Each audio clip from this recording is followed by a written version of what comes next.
오늘 말씀 출애굽기 20장 14절 말씀 함께 보겠습니다. 출애굽기 20장 14절 짧지만 우리 함께 읽습니다. 간음하지 말라. 아멘. 오늘은 우리 전국 감리교회가 지키는 교육자 복원주일입니다. 우리 드려진 헌금은 우리 지방 평신도부에 전달되어서 우리 2년 정도 적립을 한 후에 우리 지방 목사님들 또 사모님들 건강 검진 하는 비용에 사용이 되어집니다. 여러분들도 저 건강을 잘 관리하셔야 하겠지만 우리 코로나19 이후에 우리 한국 교회가 참 많이 어렵잖아요. 그 어려운 가운데 우리 목회자들도 많이 힘들다 이런 조사가 나오더라고요. 목회 데이터 연구소에서 가끔 제 핸드폰으로 설문조사를 요청하는 그 메시지가 옵니다. 그렇게 어렵지 않아요. 그냥 하나 물어보고 하나 대답하면 끝입니다. 그리고 거기에 다른 분들은 어떻게 했는지 또 결과도 나와 있어요. 얼마 전에 한국교회 변화 추적조사 이런 결과를 제가 보게 되었는데 한국 감리교회 한 1000여 명의 목회자들 통해서 당신의 지금 목회가 어떻습니까? 라는 그런 질문입니다.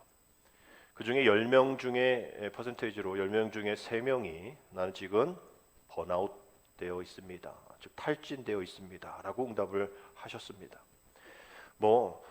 그럼 4명, 네 번째 분들은 아무것도 아니냐? 아니죠. 중간도 또 힘들고 아무렇지도 않아요 하신 분들은 별로 없는 거죠.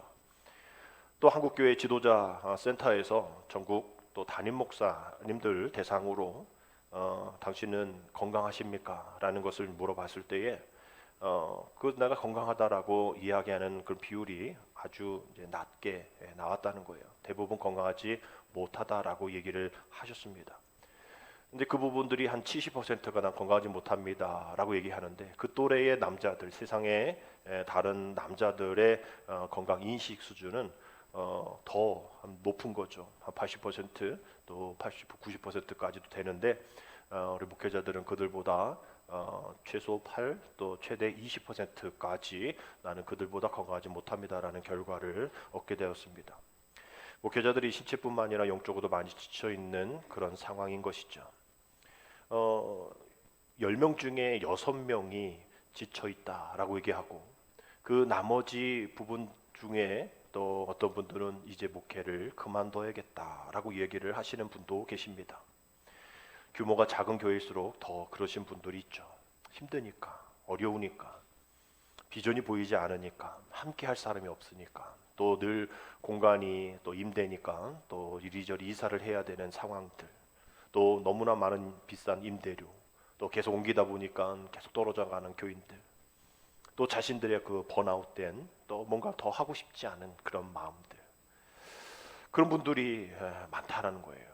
50% 이런 정도로 나올 정도로 힘들다 어렵다라고 얘기를 하시는 분들도 계십니다. 우리 교회 목사님들이 또 귀한 사명을 감당하고 그 어떤 직종보다도 또 귀한 또 영광스러운 또 정말 하나님의 영광 올려드리는 그런 직업임에도 불구하고 왜 많은 목사님들이 그렇게 어려워하실까? 어떤 분은 이렇게 얘기합니다. 불공정한 자기 희생 충군이 많기 때문이다. 이것은 이제 구세주 콤플렉스라고 얘기하는데 그런 겁니다.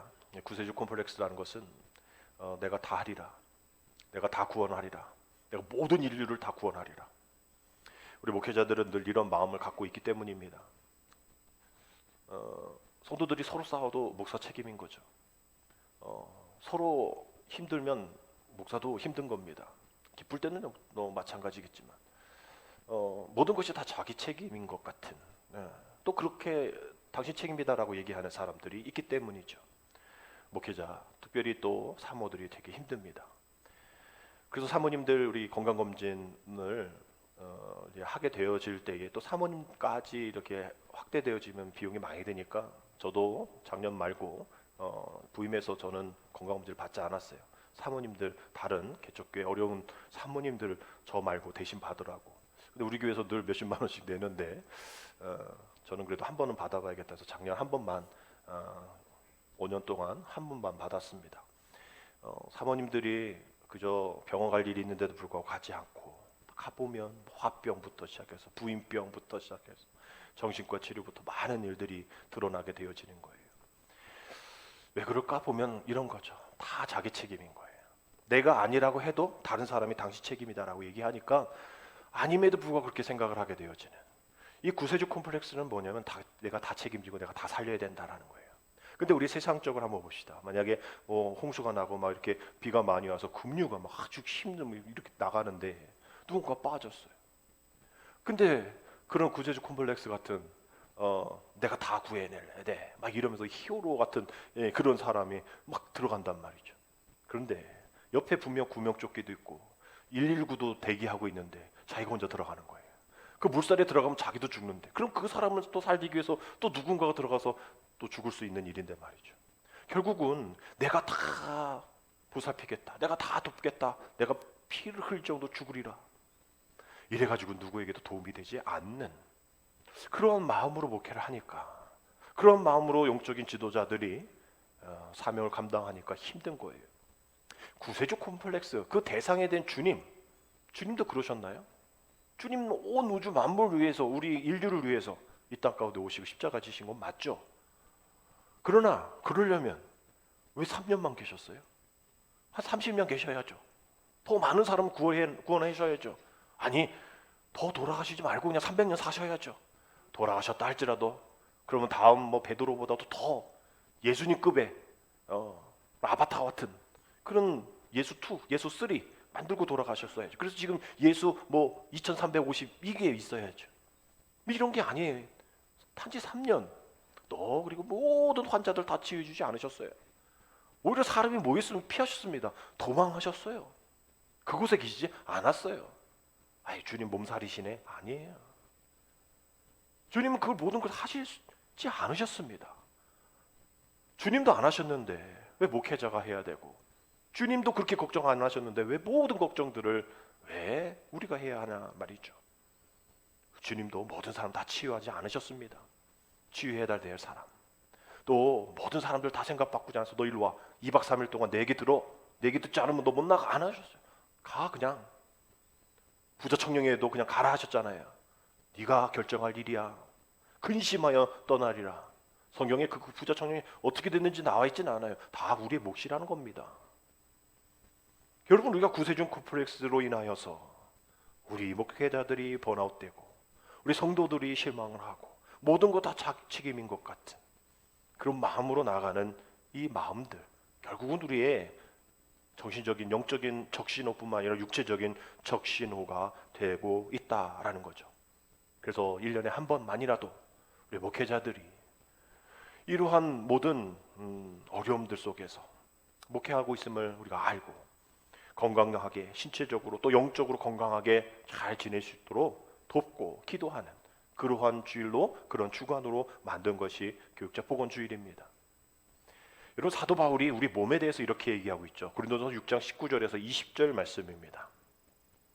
너희 몸은 너희가 하나님께로부터 받은 바 너희 가운데 계신 성령의 전인 줄을 알지 못하느냐. 너희는 너희 자신의 것이 아니라 값으로 산 것이 되었으니 그런즉 너희 몸으로 하나님께 영광을 돌리라 라고 되어 있어요. 우리 전에도 영지주의 얘기했잖아요. 육은 아주 더러운 거고 영만 깨끗한 거다. 그래서 부모 공경하면 육체에, 또 부모 공경하면 이건 나쁜 사람이다 막 이랬던 그 영지주의에 대한 얘기를 드렸잖아요. 그러나 성경은 그렇지 않습니다. 몸, 육체에 대해서도 얘기를 해요. 우리 몸은 하나님께 받은 거잖아요. 그러니까 그 받은 그 하나님의 은혜가 있는 성령의 전이라는 거예요. 너희가 이걸 모르니까 막대하고 또 하대하고 막 그런다는 거예요. 너희 그 몸은 너희 거 아니야. 값으로 산 거야. 십자가의 구원의 피, 대속의 은혜로 살게 되어서 그 몸으로 하나님께 영광을 돌려야 한다라는 것이죠. 우리가 하나님께 영광을 돌리면 우리의 몸이 좀 피곤해야 할 필요가 있는 겁니다. 오늘도 아침에 일어났는데 오늘이 월요일 같은 느낌이 나는 거예요. 왜냐하면 우리 어제 하루 종일 아침부터 저녁까지 뭘 했거든. 여기서 제가 머리 여러분 막 했거든요. 왔다 갔다 해가지고 막 정리하고 어제가 주일인 것 같은 느낌이 드는 거예요. 몸이 그렇게 반응을 하는 거죠. 몸으로도 하나님 앞에 열심히 새벽을 깨워 나가기도 하고, 어제도 우리 많은 우리 성도님도 오셔가지고 도와주시고, 뭐 드릴 수가 없어서 시급 정도 있는 예산도 없어요. 그래서 그냥 시급 정도 되어지는 그런 교육부 예산 정도만 드릴 수밖에 없는, 얼마나 힘들고 애쓰시고, 교회 마지막 청소까지 하고 가가지고, 아이 그냥 뭐 기도만 하면 되죠. 아유 뭐 얼마나 감사해요. 기도만 해도 좋은데, 몸으로 하나님의 영광을 돌리는 일도 중요하다라는 거예요. 그 자리에 앉아 있는 그 자체도 아주 중요하다는 겁니다. 그 자리에 함께 참여하는 것도 아주 중요한 거예요. 살아계신 하나님의 성전, 성령의 전, 우리의 몸. 그럼 우리는 우리의 몸이 있는 그 자리 거룩해야겠죠. 구별되다라는 뜻이 거룩 아닙니까? 우리가 있는 그곳이 세상에 거룩하지 못하고 구별되지, 믿음의 사람으로 구별되지 못한 그 몸이라면, 그 곳이라면 거기서 나와야죠. 거기 가지 말아야죠. 오히려 가야 할, 하나님의 영광을 드러내야 될 그곳으로 그 몸이 가야겠죠. 거룩한 곳이기 때문이고, 거룩한 정결한 우리 하나님의 성령의 전이기 때문입니다. 베드로전서 1장 16절 뭐라 하겠습니까? 기록되었을 때 내가 거룩하니 너희도 거룩할지어다. 우리 하나님이 거룩하셨기에 우리가 거룩해야 되는 그 이유 하나, 다른 것 없어요. 왜 거룩해야 됩니까? 우리가 어떻게 거룩해요? 성경은 얘기하고 있는 거예요. 하나님이 거룩하시니 우리는 당연히 거룩할 수밖에 없다라는 거예요.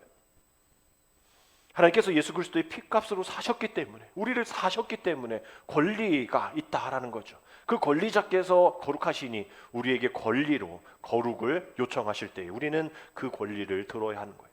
근데 그것이 그분의 하나님만의 영광을 위해서가 아니라 우리를 너무 귀하게 여기고, 우리가 귀하다는 것을 우리가 알고 하나님을 영화롭게 하는 일에 사용하실 수 있도록 우리를 그렇게 인식하시기 위한 그 거룩함이라는 거예요. 결국은 우리가 성경에서 말하는 이 몸의 의미를 좀 더 깊이 또 알고 동참할 필요가 있다라는 겁니다. 이런 이해로 오늘은 그 몸에 대한 이야기, 또 우리가 계속 십계명의 말씀을 쭉 볼 때에 부연 설명이 없기 때문에 오늘은 간음하지 말라라는 말씀을 다른 성경을 통한 부연 설명을 통해서 우리 함께 말씀을 묵상하려 합니다.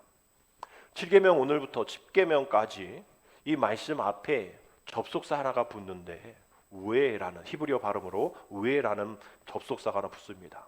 그러나, 그러므로 라는 뜻이죠. 그러니 이 7계명은 앞에 있는 6계명과 이어진다라고 볼 수가 있는 겁니다. 결국 6계명부터 10계명까지 10번째 계명까지 잘 살펴보면, 부연 설명이 없죠. 잘 살펴보면 타인의 소유에 대한 이야기라는 것이 공통점입니다. 지난주에 우리가 함께 살인하지 말라라는 말씀을 봤을 때는 타인의 생명에 대한 이야기죠. 오늘은 간음하지 말라는 얘기는 타인의 아내에 대한 이야기입니다. 그리고 내일 다음 주에 볼 8계명은 도적질하지 말라라죠. 타인의 소유물에 대한 얘기. 또 9계명도 마찬가지고 진실을 빼앗는 것, 금하는 것. 또 마지막 10계명은 앞에서 말한 6과 9계명까지의 그런 어떤 행동뿐만 아니라 마음속에 일어나는 그 탐심, 모든 것도 다 악한 거다라는 것을 이야기하는 그러한 말씀입니다. 우리가 지금 이웃에 대한 이야기를 보고 있죠. 이웃 사랑에 대한 이야기를 하고 있습니다. 그러면 이 5계명부터 시작되어지는 이웃, 그 이웃이 누구인지를 정의를 내릴 필요가 있겠죠. 우리 하나님은 이 계명을 통해서 너의 첫 번째 이웃은 부모다라고 얘기해서 부모를 공경하라라고 얘기합니다. 그 다음은 우리 이웃들이죠. 이해관계가 있는 이웃들입니다. 그 이웃들과 잘 살아야 6계명 같이 살인하지 않게 돼라고 이야기하는 것이죠. 우리가 모르는 사람하고 잘 부딪히지 않습니다. 뭐 묻지마 폭행, 묻지마 살인이 있긴 하지만 오히려 그 살인 건수보다 아는 사람들끼리, 지인끼리, 또 친간, 위아래, 또 아는 선배, 후배, 그 사람들끼리 싸우고 또 분을 내어서 죽이는 일이 더 많은 것이죠. 모르는 사람 아닙니다. 다 아는 사람이죠. 그러니 아는 사람일수록, 가까운 사람일수록 잘 지내야 한다라는 그러한 말씀입니다. 그 다음으로 이웃은 오늘 말씀에 나오는 부부에 대한 이야기인 것이죠. 그 누구보다도 가까운 일촌도 아니고 무촌인 부부에 대한 얘기를 하면서 부부가 간음하지 않고 순결을 잘 지키고 건전한 행복한 가정을 잘 이루어야 한다라는 말씀이 오늘의 말씀입니다. 우리 간음이라는 단어는 결혼한 사람이 배우자가 아닌 이성과 성관계를 맺음이라는 뜻을 갖고 있죠. 구약의 이 개념에서 이 말씀을 어떻게 이해했을까 우리가 한번 살펴보면, 이스라엘 백성들은 절기 때마다 이 말씀을 듣잖아요. 그럼 7계명 간음하지 말라라고 얘기했을 때에 우리가 생각하고 있는 간음보다는 좀 축소되어 있는, 뭔가 정하고 한정되어져 있는 그런 생각을 갖고 이 말씀을 들었을 겁니다. 그 한정되어진 것은 남자들 위주의 사회이잖아요. 고대는, 또 이 성경 시대에는 그 남자들이 들었을 때는 간음하지 말라 하면 남의 아내에 대한 부분만 생각을 할 겁니다. 우리가 지금 간음에 대한 얘기가 좀 다른 것이죠. 그 범위는 우리가 지금 넓죠. 근데 성경, 구약 성경에서는 간음하지 말라는 것은 그들이 생각할 때, 그때는 다른 남자의 부인, 그 아내만 간음하지 않으면, 내가 간음하지 않은 걸로 되어 있는, 뭐 첩이든 뭐 다른 뭐 이런 창녀든 상관없다. 성경에 또 그렇게 나와 있잖아요. 그 창녀든 뭐든 해가지고 뭐라 하지 않아요, 성경에서는. 근데 이러한 일들을 저지르면 죽여버리겠다라고 얘기하는 그런 문구들이 많이 나옵니다. 기준이 남자가 아니라 여자인 거죠. 그 여자의 상태가 어떠냐에 따라, 또 처녀이면 그냥 어떤 뭐로 이렇게 몇 배를 해가지고 그냥 배상하는 그런 정도입니다. 그러나 그 여인이 결혼을 하든 약혼을 하든, 약혼도 결혼 개념으로 들어가기 때문에 그러면 죽게 되어지고, 또 여자도 죽고 남자도 죽고 뭐 이런 일들이 있을 때의 기준은 남자는 상관없는 여자의 유무인 겁니다. 이 논리를 보자면 결국은 간음하지 말라라는 것들이 편중되어 있는 거죠. 여성에게 편중되어 있는 거예요.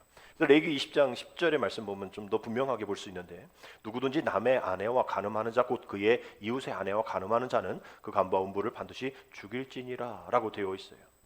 결국 그 아내, 남의 아내라든 그런 한정적인 그것을 통해서 이야기하는 것은, 결국은 이 구약에서는 그 여자를 남자의 소유물로 보고 있다는 거예요. 그러니까 지금 너 구약적인 개념으로 보면 너 지금 남의 소유물 네가 가졌어, 너 그거 배상해야 돼 라고 얘기하는 거예요.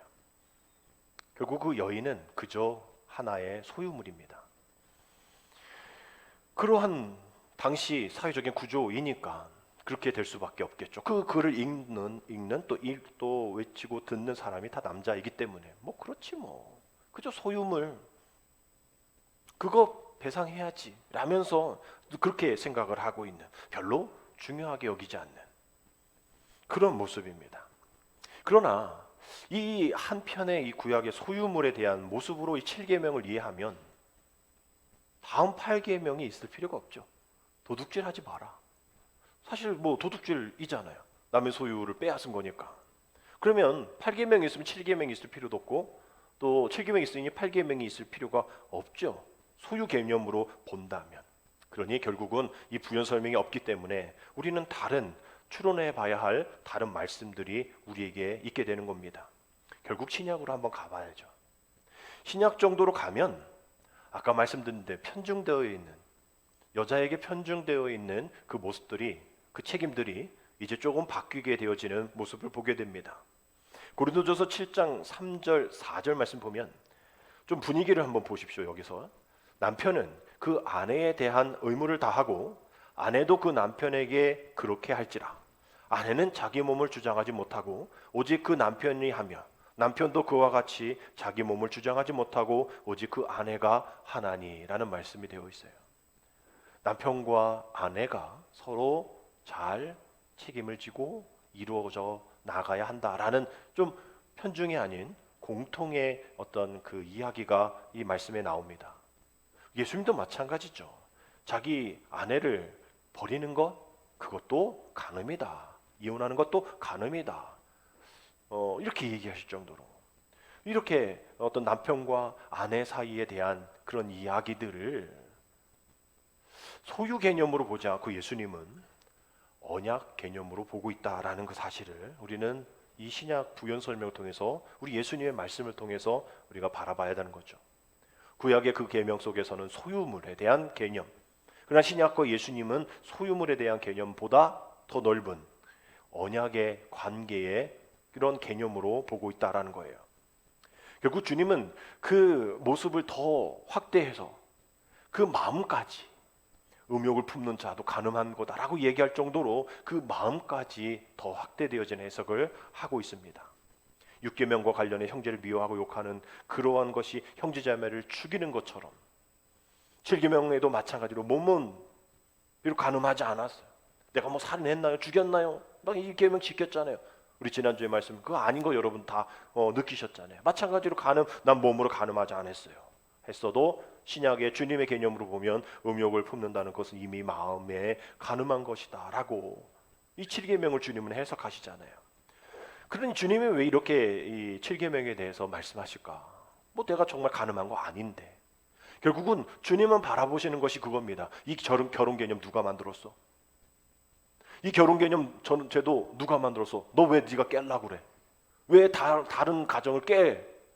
그 하나님이 만드신 그 결혼 제도 아니야? 라고 이야기하는 겁니다. 결국은 그 소유의 문제로 가니까 자꾸 이렇게 깨지지. 소유의 문제로 나가면 안 돼. 이것은 언약의 문제야 라고 이야기하면서 다시 생각하라 이야기하시는 것이죠. 나는 너의 하나님이 되고 너는 내 백성이 되리라. 그 말씀을 기억해야 돼. 그 말씀을 기억해야 돼 라고 그 소유가 아닌 그 언약, 그 말씀 또 그 약속에 대한 이야기를 생각을 해야 한다라는 그 말씀입니다.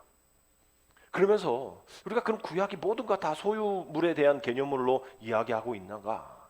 또 구약 안에 다른 보충되어지는 그런 부연 설명을 보면 오히려 더 크게 이야기하고 있는 것이 하나님이 우리의 이스라엘 백성들의 신랑이 되시고 이스라엘 백성들은 그의 신부가 된다라는 말씀들이 엄청 많이 나옵니다. 대표적인 걸 이사야 54장 5절 말씀 보면 이는 너를 지으신 이가 내 무엇이라? 남편이시라. 그의 이름은 만군의 여호와시며 내 구속자는 이스라엘의 거룩한 이시라. 그는 온 땅의 하나님이라 일컬음 받으실 것이라. 예레미야 3장 14절 말씀 보면요 여호와의 말씀이니라 배역한 자식들아 돌아오라. 나는 너희의 무엇임이라? 남편임이라. 내가 너희를 성읍에서 하나와 종족 중에서 둘을 택하여 너희를 시온으로 데려오겠다라고 말씀을 하는 거예요. 우리가 이 관계 하나님과 이스라엘 백성들 남편과 또 부인에 대한 신랑과 신부에 대한 이 개념이 가장 잘 드러낸 곳이 호세아서이죠. 호세아서 2장 16절의 말씀을 보면 여호와께서 이르시되 그날에 네가 나를 내 남편이라 일컫고 다시는 내 바알이라 일컫지 아니하리라. 내가 바알들의 이름을 그의 입에서 제거하여 다시는 그의 이름을 기억하여 부르는 일이 없게 하리라 라고 말씀하고 계세요. 우리 하나님께서 얼마나 이스라엘 백성들이 바알에게 마음을 두고 정말 하나님 앞에 돌아오지 않으니 17절의 말씀처럼 너희들 지금 바알을 내 바알이라 얘기해. 내가 너희 입에서 그 바알이라는 이름 다 제거버릴 거고 너희가 그 이름을 기억하는 것조차도 다 내가 지워버릴 거야. 우리 주님은 얼마나 고통스러우시면 얼마나 영적인 가늠하고 있는 이스라엘 백성들을 보니까 너무나 마음이 아프셔서 지금 너가 내 바알이라 얘기해? 나의 하나님이 아니라 내 바알님 이래? 내가 그 입 다 제거했고 그 생각 내가 다 지워버릴 거야 라고 이야기하십니다. 이 뭐 여기에서만 나온 게 아니라 많은 예언서에서도 흔히 나오는 표현이고 아가서에서는 아예 그 통째가 다 남편과 아내에 대한 그런 모티브로 쓰여져 있죠. 그래서 이스라엘 백성이 남편이신 하나님을 떠나 다른 신을 섬기는 영적 의미 간음이다 라고 얘기하는 겁니다.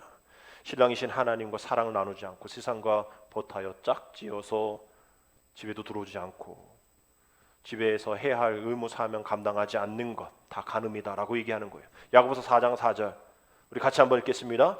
가늠한 여인들아, 세상과 벗된 것이 하나님과 원수됨을 알지 못하느냐? 그런즉 누구든지 세상과 벗이 되고자 하는 자는 스스로 하나님과 원수되는 것이니라. 하나님과 원수 되자가 아니라 하나님과 원수 되면 안 되잖아 라고 얘기하는 거잖아요. 왜 세상과 벗해? 왜 그래서 하나님과 원수 돼? 그러면 안 되잖아. 그러면 안 되잖아. 예레미야 선지자가 이스라엘 백성들이 자꾸 간음한 영적인 간음을 저지르니까 예레미야 3장 8절에서 이렇게 얘기합니다. 내게 배역한 이스라엘이 간음을 행하였으므로 내가 그를 내쫓고 그에게 이혼서까지 주었으되 그의 반역한 자매 유다가 두려워하지 아니하고 자기도 가서 행음함을 내가 보았노라. 배역한 이스라엘 백성들이 간음했기 때문에 그를 내쫓고 한 권의 책을 줍니다. 그것이 바로 이혼서, 이혼책이라는 것이죠. 갈라져 있는, 나눠져 있는 책이란 뜻입니다. 이스라엘 백성들에게 하나님은 분명 갈라져 나눠져 있는 책을 주지 않았어요. 출애굽기 24장 7절, 우리 출애굽기 이후의 말씀, 그 십계명 이후의 말씀이잖아요. 무엇을 주셨습니까? 언약서를 주셨잖아요. 언약서. 이혼서가 이혼증서, 이혼책이 아니라 언약서를 주셨잖아요. 그것을 통하여서 백성에게 낭독하여 듣게 하니 그들이 이르되 여호와의 모든 말씀 우리가 준행하리이다 약속했잖아요. 그 언약책대로 내가 살겠습니다. 그 언약책대로 내가 이행하겠습니다. 그것을 마음에 간직하겠습니다 했지만 그 언약책 대신 이혼서를 작성하고 그 이혼서를 받을 그러한 모습까지 나갔다라는 거예요. 언약책이, 언약증서가 이제 이혼증서가 되고 있는 그러한 모습이 우리에게도 있다라는 겁니다. 우리가 믿음 생활하면서 주님과 전혀 관계없는 주님의 어떤 일들에 대해서 몸으로도 또 물질로도 우리가 헌신하지 않으면 역시 마찬가지로 영적인 간음을 우리는 범하고 있고 7계명을 범하고 있는 겁니다. 하나님에 대한 생각, 교회에 대한 생각, 내가 있어서 해야 할 사역에 대한 그 생각을 하지 않으면 언약증서 대신 이혼증서를 받을 수 있는, 그러나 주님이 정말 너 이랬으니 너 이혼증서, 너 이랬으니 이혼증서가 아니라 지금 이렇게 하다간 이혼증서 받게 돼. 우리도 그렇잖아요. 세상에 뭐 이렇게 드라마든 뭐를 보면 딱 보면 이혼할 각이야. 그렇게 부모 또 그렇게 부부 그렇게 자녀에게 잘 안 해. 그저 딴 데 돌아다니면서 딴 데 더 신경 쓰고 딴 데 더 돈 많이 쓰고 딴 데 그렇게 열정적인데 가정은 그렇게 열정적이지 않아요. 부부고 남편이든 아내든 말이죠. 그러면 저 사람들 오래 못 살겠네. 그렇게 되어집니다. 마찬가지로 우리도 하나님 우리의 신랑 되신다 얘기하는데 신부된 우리가 신랑된 주님과 함께 사명을 감당하지 않고 해야 할 사명, 그 자리, 그 몸, 그 물질 아무것도 하지 않는다. 이것은 이혼각이 될 수 있는, 이혼 증서를 받을 수 있는 그런 상태라는 거죠. 그런데도 불구하고 이혼 증서를 받아도 마땅한 우리들임에도 불구하고 호세아서 2장 19절 20절 말씀 주님의 모션, 주님의 태도가 나옵니다. 그럼에도 불구하고 이렇게 말씀하시잖아요. 내가 내게 장가들어 영원히 살되 공의와 정의와 은총과 긍휼을 여김으로 내게 장가들며 진실함으로 내게 장가들리니 내가 여호와를 알리라. 우리가 하나님을 그런 마음을 알고 난 너에게 이혼증서 주기 싫어. 난 너에게 언약관계야. 난 너를 소유물로 삼지 않아. 난 너와 언약관계로 살고 싶어라고 얘기하면서 계속 매 절마다 뭐라고 얘기합니까? 내게 장가들어. 19절 앞에도 내게 장가들어, 19절 마지막에도 내게 장가들며 20절 중간에도 내게 장가들리니 이제 나를 좀 알아줘. 내가 너의 신랑인 걸 좀 알아줘. 내 말 이러지 말고 나의 하나님이라고 좀 알아줘. 내가 너의 이스라엘 남자, 이스라엘 남편, 이스라엘의 사람 되겠다는데 왜 너는 나를 인정하지 않니? 왜 자꾸 이혼증서 받으려고 해? 여러분, 우리 예수님도 로마서 5장 8절의 말씀과 같이 우리를 구원하신 그때 하나님이 우리를 위해서 구원을 베푸실 때가 어땠습니까? 우리가 아직 죄인 되었을 때에 그리스도께서 우리를 위하여 죽으심으로 하나님께서 우리에 대한 자기의 사랑을 확증하셨느니라. 내게 장가가, 내게 장가갈 거야 라고 얘기하실 그때가 어떤 때예요? 호세아서의 고멜과 같이 가늠한 때입니다. 우리가 아직 죄인 되었을 때, 우리가 완벽했을 때가 아니에요. 내가 이렇게 다 했습니다 할 때가 아니에요. 여전히 우리가 죄인 되었을 때, 고멜과 같이 간음했을 때라는 걸 지금 우리들의 모습입니다. 떠나가 있는 우리의 모습이고, 한 주 동안 주님과 전혀 관계없는 일 속에 너무 분주했던 우리들이고, 어떻게 하다 보니까 주일이 되었고, 이러한 우리들, 간음한 우리들이잖아요. 그런 때에도 주님께서 우리를 위하여 죽으셨다라는 거예요. 왜 우리를 위해서 죽으십니까? 이혼해야지. 왜요? 우리에 대한 자기의 사랑을 확증하시기 위해서. 아니 뭐 잘한 사람 잘했다고 칭찬하는 거예요. 뭐 그게 무슨 사랑의 확증입니까? 못한 사람도 아닌 사람도 그럼에도 불구하고의 사랑. 아직 죄인 되었을 때의 사랑. 이 사랑으로 확증하신 그 주님의 사랑이 언약의 완성이라는 것이죠. 우리 주님께서 피 흘려 대속의 죽음으로 하나를 이루셨듯이 이스라엘 실패를 인해서 이혼 증서를 받을 수밖에 없는 이스라엘이고 우리이지만 그 언약은 깨지지 않았기에 여전히 우리가 신부이고 여전히 우리 교회가 그리스도의 신부가 되어서 다시 한번 언약 증서를 내미시는 주님께 우리가 잘못했고 우리가 부족했고 우리가 한눈 팔았고 우리가 생각이 짧았고 이제 주님 앞에 돌아옵니다. 이제 주님 우리의 신랑 되심을 내가 인정합니다. 주님이 그동안 나를 그냥 내버려두지 않으심을 내가 인정합니다 라고 고백하게 되어지면 하나님의 열심을 발견하게 되어지죠. 고린도후서 11장 2절 3절 보면 내가 하나님의 열심으로 너희를 위하여 열심을 내노니 내가 너희를 정결한 처녀로 한 남편인 그리스도께 드리려고 중매함이로다. 그러나 나는 뱀이 그 한계로 하와를 미혹한 것 같이 너희 마음이 그리스도를 향하는 진실함과 깨끗함에서 떠나 부패할까 두려워하노라. 우리 유일하신 남편이신 주님과 함께 하려고 했을 때에 사탄은 더 방해라는 거죠. 한번 해봤기 때문에 한번 주님과의 이혼 증서를 통해서 세상의 벗 또 세상의 즐거움을 맛봤기 때문에 다시 주님과 신랑 신부의 관계를 맺으면 이제 불편해지고 이전보다 더 잘해야 되고 그러니 그러한 마음 가운데 뱀 그 관계로 그리스도를 향한 진실함과 깨끗함이 진실이 아니야. 너 깨끗하지 않아. 너가 뭐가 깨끗해? 야, 깨끗한 사람만 가는 거야 라고 얘기하면 그런 부패함이 그 두려움이 이 사탄으로부터 되어지는 것이죠. 무엇이 문제입니까? 우리가 뭔가 다 해결된 상태에서 교회를 나와야 됩니까? 여러분 그러면서 또 저도 그러면서 여기에 앉아 계십니까? 아무 죄 없이? 아니잖아요. 그럼에도 불구하고 우리는 우리의 신랑 되신 주님 만나러 우리의 신랑 되신 주님께서 우리에게 언약의 관계를 지금도 맺으시고 아직 죄인 되었을 때에 우리를 위해서 그 십자가의 사랑으로 그 사랑을 확증하셨기 때문에 우리가 그 자리에 간 거잖아요. 벗음으로 부끄러워하여서 주님 앞에 못 가는 그러한 마음 누가 주는 겁니까? 뱀이 그 관계로 하와를 미혹한 것처럼 오늘도 율법을 행하는 우리 열심, 우리가 뭔가를 해야 된다는 것, 내가 뭔가를 해서 이것을 질서를 만드는 거 아니잖아요. 우리 질서의 하나님, 그 하나님께서 질서를 잡으시는 일이지 우리가 세상의 보스를 삼고 있던 우리의 기준으로 하나님을 대적하여서 이혼 증서 받으려고 애쓰는 그런 행위 또 그러한 애쓴 노력 다 내려놔야 한다라는 겁니다.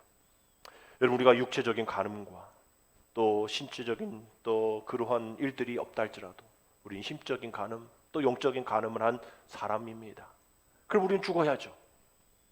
우리는 그저 이혼 증서 받고 그냥 떠나야죠. 그러나 우리 하나님은 예수님은 그러지 않으셨습니다. 대표적인 게 뭡니까? 요한복음 8장에서 간음하다 잡힌 여인에 대한 것을 보면 우리도 그러한 여인이잖아요.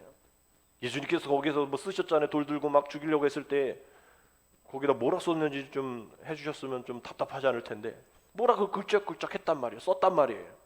그 사람들이 그걸 보고 다 돌을 내려놓고 갔단 말이에요. 다 도망가지 않았죠. 그냥 어디서 숨어 있었겠죠. 2층에도 숨어 있고 저쪽 구석에도 숨어 있고 어떻게 하나 봤을 거예요. 거기 끌적거리는 것이 무엇일까요? 거기 있는 사람의 한 사람 한 사람의 간음죄일 거예요. 썼던 거 봤더니 김아무개야 어디 모텔 갔다 왔다 막 이런 게 막 써 있는 거예요. 뜨끔하는 거죠. 그래 돌을 던지려다가 그거 말하면 자기도 돌 맞고 죽으니까 도망가는 거예요.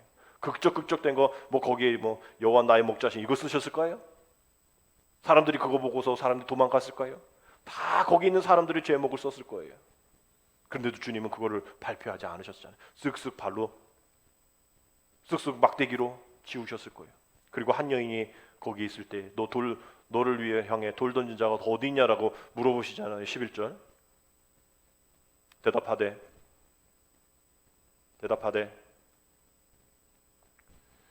주여 없나이다. 예수께서 이르시되 나도 너를 정죄하지 아니하노니 가서 다시는 죄를 범하지 말라. 여러분 말씀을 정확하게 봐야 됩니다. 용서하셨다고 죄가 없어진 게 아니에요. 그 죄가 아니라고 인정하신 게 아닙니다. 용서하셨잖아요. 나도 너를 정죄하지 않겠다. 그러나 가서 다시는 죄를 범하지 말라. 간음죄 안 돼 라고 얘기하는 거예요. 너 간음 너 했다고 내가 용서한 거 아니야. 너 자체 너의 그런 상황 너 지금 너랑 간음했으면 같이 온 애도 돌 맞아 죽었는데 남자는 없잖아. 지금 너는 여성이기 때문에 혼자 잡혀온 거고 시험하기 위해서 너를 데리고 온 거 그로 인해서 네가 이렇게 사용되어진 거 너 그거는 내가 어쩔 수 없어. 그러나 너가 지은 죄는 간음은 잘못된 거야 라고 얘기를 하신 거예요. 용서는 하셨지만 간음죄 자체 인정하신 것 아니란 거예요. 불쌍히 여겨주신 거죠. 여러분 세상은 간음에 대한 그 기준들 또 그래도 된다라고 이야기하는 것들이 더 넓어지고 드라마든 영화든 그게 허용이 되어지고 혼전순결 얘기하면 고리타분한 사람이라고 얘기를 합니다. 거기에 대해서 믿음의 사람들이 뭐라 얘기하기가 좀 애매해요. 혼전순결 우리 학생들이 그것을 많이 이야기한대요. 그러면 교회 다니는 사람이 그러면 안 돼라고 얘기하면 왜 안 돼? 성경에서 그렇게 돼 있어. 뭐 성경에 어떻게? 그게 얘기를 잘 못하는 거죠. 부모에게도 마찬가지죠. 교회 다니는 선생님도 역시 마찬가지로 그냥 안 돼. 그럼 애들이 듣나요? 다 그것이 요즘 아이들이 순결에 대한 그 부분들에 대해서 가볍게 여기는데 뭐 요즘에 뭐 간통법 2015년에 벌써 폐지가 됐잖아요. 뭐 더 나아가 이제 차별금지법 이제 뭐 가족 구성권 3법 뭐 이런 것이 법제 뭐 정의당을 통해서든 막 이렇게 법안들이 줄줄이 법제화를 기다리고 있습니다. 가족 구성권 3법이라고 들어보셨어요? 가족 구성권 3법. 아니 가족 구성하는데 세 가지의 법이 무슨 뭐가 필요합니까? 정상적인 가족은 이렇다. 우리가 그냥 우리 관습법이라고 생각할지 모르고 그냥 우리의 알고 있는 그 개념인지 모르지만 그거 외에 뭐 다른 게 더 필요해요? 있다는 거예요. 동성들 결혼시킬 때 가족 어떤 뭐 혜택 받는 거 있잖아요. 그거 해달라는 거죠. 혼인평등법. 평등. 뭐 남자 여자 뭐 설거지 안 하고 뭐 제사 안 드리고 뭐 이런 평등이 아니라 혼인할 때 남자 결혼하면 어때요? 여자 결혼하면 어때요? 그런 법인 거죠. 비혼 출산 지원법. 이건 있어야죠. 꼭 결혼한 사람만 뭐 이렇게 혜택 받은 건 아니죠. 결혼하지 뭐 안 했어도 이렇게 출산에 대한 지원을 좀 해주면 출산 인구도 늘어나고. 그런데 그게 아니라 동성끼리 결혼해서 출산을 할 수 있는 그런 것, 이렇게 시험관 하기 이런 것도 동성의 커플들 여자이겠죠. 동성 커플에 해당해주는 것도 지원해줘. 지금 안 되는데 그거 해달라는 거예요. 생활 동반자법. 여자 같이 살 수 있고 거기에 자녀가 아까 말한 그런 출산 지원법을 해서 입양을 하든 시험관 하기든 됐으면 그 아이가 또 누구를 아빠 엄마 불러야 될지에 대한 이런 법들 이런 것들이 지금 법안들이 계속 법제화될 수 있도록 기다리고 있다는 거예요. 이러한 모습 속에 가족이 개념이 해체되어지고 무너지고 자라나는 아이들이 학생들이 그 가족에 대한 부분들 미국은 벌써 성이 3개죠. 남자 여자 중간 화장실도 3개입니다. 남자 여자 그 모습 있잖아요. 치마 입고 있고 바지 입고 있는 모습 그 중간 것들이 있어요. 그래서 그 중간에 있는 사람들만 따로 들어가는 그러한 화장실이 따로 있습니다. 아이들이 네 엄마 아빠 너의 성은 뭐야 할 때 자기는 중성이에요 라고 적고 그것이 이제 8세가 되어지면 걔네들의 성은 중성이 되어버리는. 그래 애들이 뭘 알아 8살이. 그런데 그것이 그냥 뭐 누구 아버지 어머니 뭐 정신과 그런 거 없이 그냥 8살만 되면 자기가 나는 중성인 것 같아, 난 여자 남자 아닌 것 같아 이러면 이게 왜 그렇게 됐을까? 드라마에서 뭐 요즘도 뭐 드라마 하나 보니까 뭐 남자가 또 남자를 막 사랑하고 막 연인인가요? 뭐 이런 거 보니까 뭐 그런 일들이 뭐 비일비재하고 웹소설에도 나오고 드라마에도 나오고 그게 이상하지가 않은데 남자가 남자, 여자가 여자가 사랑하는 것이 이상하지 않은 너무 가속 보니까 너무 많이 들으니까 우리 주변에도 뭐 있으니까 그것이 당연하고 그것이 아름다운 로맨스로 비춰지니까 우리가 왜 이렇게 됐을까요? 이런 상황 속에서 우리는 하나님을 우리 신랑으로 간음 없이 다른 생각 없이 하나님을 바라볼 수 있습니까? 세상에서도 그게 안 되는데 세상에 법되는 것이 당연한 뭘 그렇게 주일날 뭐 그렇게 예배 뭐 그렇게 헌금 뭐 그렇게 교회 생활 열심히 하려고 그래. 그러지 않아도 돼. 이게 요즘 트렌드야 라고 얘기하는 그게 너무나 당연해서 그래도 되는 것 같은 그러한 자녀들의 생각들 모습들이 있다라는 거예요. 여러분 지난주에 새벽 예배 시작했는데 저도 참 힘듭니다. 안 하다 하려니까 참 힘들어요. 또 안 할 때는 또 왜 이렇게 새벽에 4시 반에 깨지는지 몰라 또 늘 해왔다 보니까 스가랴서가 이제 내일 마지막 맞춰집니다. 내일 거를 위해서 설교 준비를 하다가 마지막 부분이 이런 말씀이 있어서 내일 새벽 말씀이지만 뭐 안 나올 거지만 미리 말씀을 드리면 스가랴서 14장 20절에 이런 말씀이 있습니다. 중요한 말씀인 것 같아요. 우리 함께 같이 읽겠습니다. 그날에는 말 방울에까지 여호와께 성결이라 기록될 것이라. 여호와의 전에 있는 모든 소시 제단 앞 주발과 다름이 없을 것이니. 뭐 새벽 예배 안 나왔으니 이게 무슨 얘기인지 잘 모르시겠지. 마지막 날에 하나님 나라의 최종적인 그런 모습 속에는 하찮은 별 신경 안 쓰는 또 너무나 많은 말 방울이까지 뭘 적어라? 여호와께 성결이라는 그 글자를 새기라라는 뜻입니다. 하찮은 말 방울 달 때 방울 뗄 때 뭐 방울을 달아야 할 여러 가지 별거 아닌 그저 소새도 거룩함을 새겨라. 그 당시 여호와께 성결이라는 글자를 적을 수 있는 것은 대제사장이 입고 있는 그 에봇 있는 그 금 일들 보석들 거기에만 적혀 있는 거예요. 왜냐하면 대사장이 거룩해야 되거든.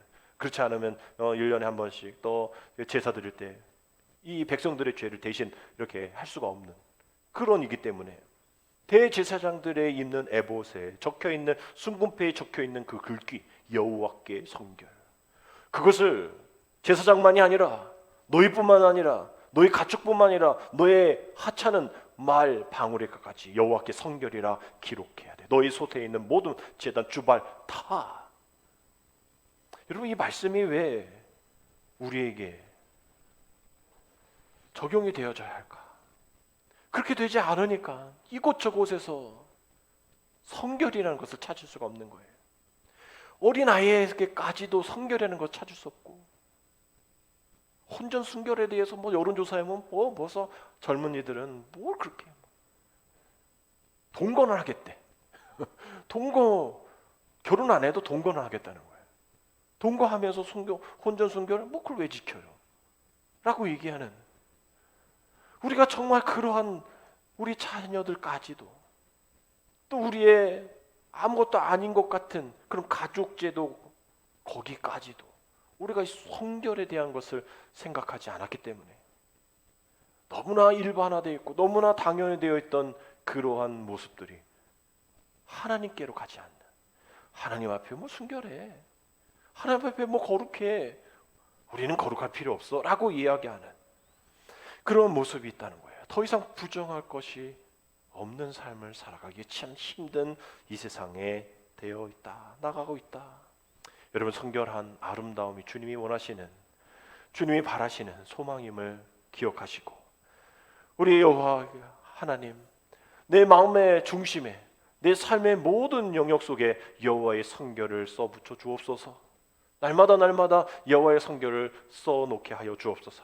우리 자녀들 위해서 기도할 때도 이 자녀는 여호와께 성결한 부정하지 않은 거룩한 자녀입니다. 여러분, 교회에 올 때도 하나님, 이 교회는 여호와께 성결로 구별된 그런 교회입니다. 여러분 자신을 위해 기도하면서 하나님, 나는 성령의 전입니다. 또 성령의, 또 여호와께, 또 주님께 성결하게 구별된 자입니다. 여러분 고백하면서 나가야 합니다. 그래야 이혼 증서가 아닌 언약 증서 받게 되어지는 것이죠. 예전부터 저희가 함께 불렀던 찬양 가사 후렴이 이렇습니다. 조롱하는 소리와 세상 유혹 속에도 주의 순결한 신부가 되리라. 내 생명 주님께 드리리. 우리 다시 한번 같이 고백하면서 조롱하는 소리와 세상 유혹 속에도 주의 순결한 신부가 되리라. 내 생명 주님께 드리리. 여러분, 새로운 9월 한 달 우리가 이런 마음으로 주님 앞에 나아가기 원합니다. 그리스도의 거룩한 순결한 신부가 되어서 우리 9월 달력 여러분에게 넘겨 보셨을 때에 우리 문구가 이렇게 되어 있습니다. 우리의 믿음을 더욱 뭐하게? 견고하게 하소서. 우리가 따라합시다. 우리의 믿음을 더욱 견고하게 하소서. 우리의 믿음을 더욱 견고하게 하소서. 그 주제 성구가 이렇게 되어 있죠. 내가 여호와를 항상 내 앞에 모시며 그가 나의 오른쪽에 계심으로 내가 흔들리지 아니하리로다. 아멘.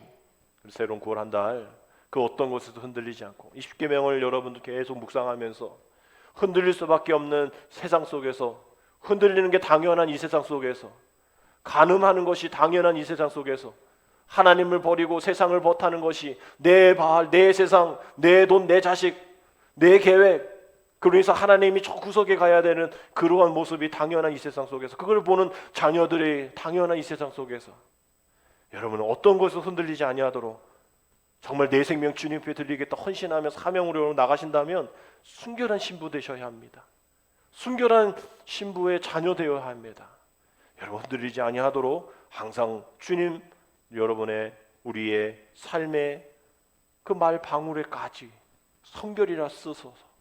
나는 주님의 거룩한 신부입니다. 주님의 순결한 신부입니다. 주님, 내 생명 받아 주옵소서. 여러분, 이런 순결한 신부로서 거룩하게 살아가는 새로운 한 달 되어지기를 주님의 이름으로 축복합니다. 기도드립니다. 하나님, 우리를 보혈의 능력으로 정결하게 씻어 주시옵소서. 겉으로만 거룩한 채 하면서 마음으로 세상 욕심을 품고 신랑 되신 주님과 함께하려 하지 않았던 우리의 죄를 용서하여 주옵소서. 새로운 한 달도 마음속에 하나님이 아닌 다른 것을 내 우상으로 여기며 세워놓으며 거짓된 가르침을 따르는 일이 다시 일어나지 아니하도록 우리의 연약함을 돌보시는 성령의 은혜로 주님만을 바라보며 주님만을 의지하며 세상 기웃거렸던 고멜과 같은 우리를 용서하여 주시어서 이제 주의 거룩한 신부 되어 우리의 생명을 주님께 드리오니 주여 받아 주옵소서. 예수님의 이름으로 감사하며 기도드립니다. 아멘.